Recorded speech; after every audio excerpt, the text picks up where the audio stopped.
We're going to sketch and find the area bounded by the graph of the given conditions. We have y equals x squared minus 4x plus 3.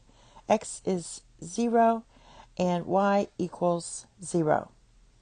So it means we're doing the area that's bounded by this. If I take this equation and factor it, I'm going to get x minus 1 times x minus 3. That means when y is 0, our x is going to be 1 or 3. This is where your intercepts are. And your y-intercept is just 3. That's when x is 0.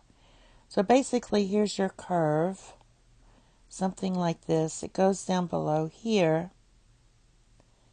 So we're bounded by the x-axis, or the x equals 0. This is this line, and y equals 0. This is this line. Y equals 0. This one is x equals 0. So the part that's bounded is right in here. That's bounded, and this part is bounded. That means it's enclosed. Okay. So what we're going to do is we're going to set up our integral as our area is going to be the integral. We're going to go first from 0 to 1 of x squared minus 4x plus 3. And since this is below the x-axis, we're going to do minus the integral from 1 to 3 of our function x squared minus 4x plus 3. Should be dx. All right. And if I can kind of integrate this here, this is going to be 1/3 x cubed minus 2x squared plus 3x. And we're going to evaluate that from 0 to 1. And then we have minus the same thing. 1/3 x cubed minus 2x squared plus 3x. But this time we're looking at it from 1 to 3.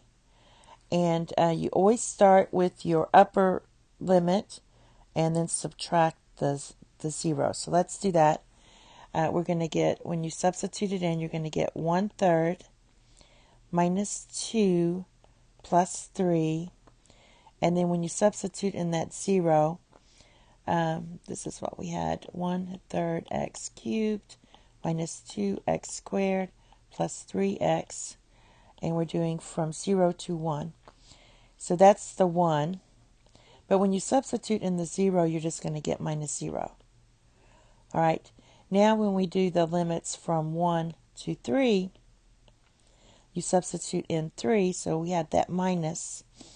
And this is going to be 1/3 times 3 cubed minus 2 times 3 squared plus 3 times 3.